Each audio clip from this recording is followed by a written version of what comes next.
AWP, the writer's spring break, is like a family reunion where everyone is your weird aunt or uncle.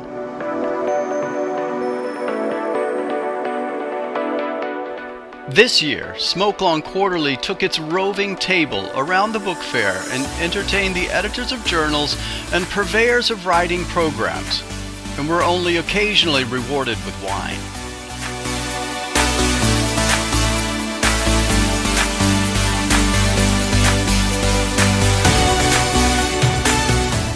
Running into our contributors and friends was reward enough.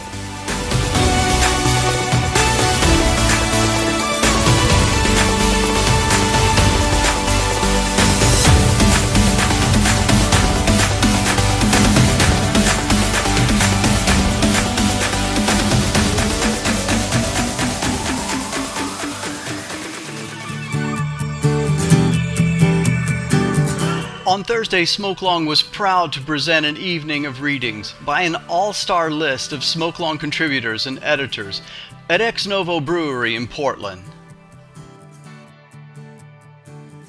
Dennis Norris II, Tyrese L. Coleman, Megan Pillow Davis, Gwen E. Kirby, Nancy Owl, Michael Don, Sherrie Flick, and Kathy Fish, with special guest readers Kim Magowan, Lori Sambol Brody, and Michelle Ross.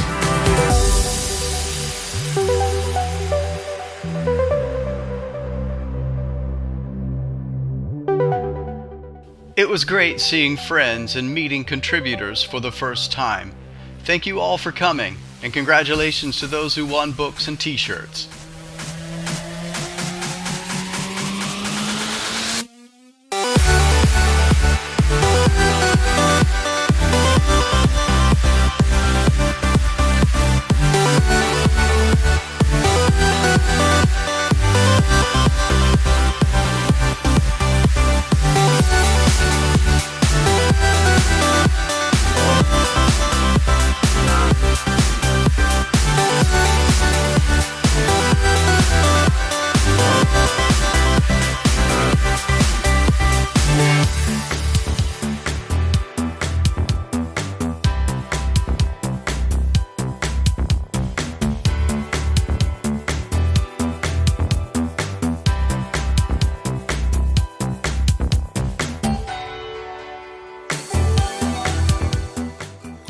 Now let's listen to some excerpts of the reading, and see you next time at the SmokeLong reading in Fairfax, Virginia on April 12th.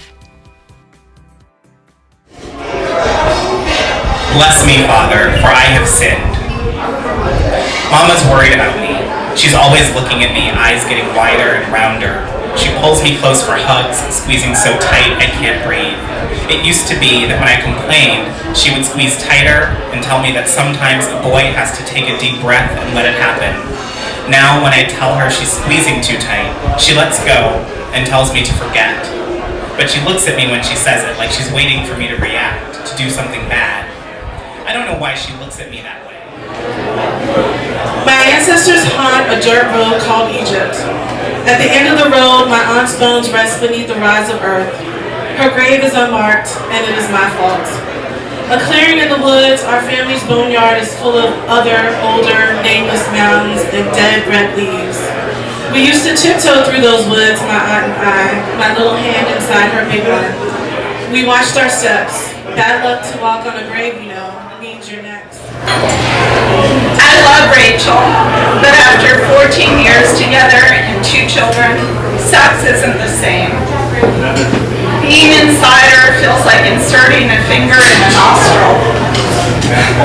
Where I used to feel the grip of her, I'm aware of empty space. And none of my solutions work. Sticking pillows under her, the Rachel claims she feels like she's the princess on the peak, getting fucked atop a pile of mattresses. They've been alternating between drinking and fucking and smoking weed all night long, and by 4 a.m. she's bleary, blissed, nearly asleep. They're lying in the small twin bed in the study right off the kitchen. She isn't sure why they ended up there. There's a bedroom down the hall with a much larger bed, but it probably has to do with the fact that she started taking her clothes off in the middle of dinner. And when she finally unhooked her bra and let her panties fall to the floor, he put his hand on the back of her neck and in her hair and pulled her to him and kissed her. A woman walks down the street and a man coming the other way tells her to smile. When she smiles, she reveals a mouthful of fangs. She bites the man's hand off and chews the bones to keep her teeth sharp. His gold wedding ring gives her indigestion. A woman waits for a bus and a man stands too close behind her. He puts his hand on her ass, not knowing that she is the first successful subject from a top secret experiment. It is 5 o'clock. Walking. Work is out and home is near. I'm at my peak of thinking. The chicken in the cage I'm carrying slides from side to side across the shredded newspaper with each step I take. I pause in front of the boarded up movie theater one she took me to last year to celebrate my 40th. I study my reflection in the smudged glass, my short black hair, the impossible cowlick that quivers in the breeze like an inquisitive antenna. I admire the cracked pillars. About the old days in St. Louis. Dad nodded like he must with his patients who insist on offering life stories, having come in with only swollen knees. These ladies were very old and happy to have our attention, grinning wide, red onion and arugula in their teeth. And though we chose this cafe on the other side of town to have a private meal, to come to terms, to encourage some kind of growth, it was us who asked them to talk about Soulard Market in the 40s, about the St. Louis Browns, anything before death. The girl who flies with a superhero. When he takes me to my apartment building's roof at sunset, I think he wants to make out with me, which I totally would do. Because even though he's a little ridiculous in his black spandex bodysuit, he's pretty hot in his tight spandex bodysuit. Instead, he asks, "Do you want to fly with me?" He could be anyone in his almost bondage mask.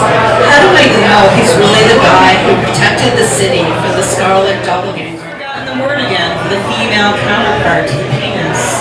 I can't tell you how many times he's referred to my penis and I've had to correct him. No, that hair, he says. It's hair, I say. I mean, why do you have hair there, he says, making a face. I don't know, but it's normal, I say. Why don't you shave it off? It's gross. They didn't have the right look, the right peaceful demeanor. They did not look like farmers. Their clothes, for instance, and their hair. Now their location was okay. Dirt road, fields, big blue sky. They had a pickup. But gold chains and razor stubble. Perms. Soft curly perms like poodles.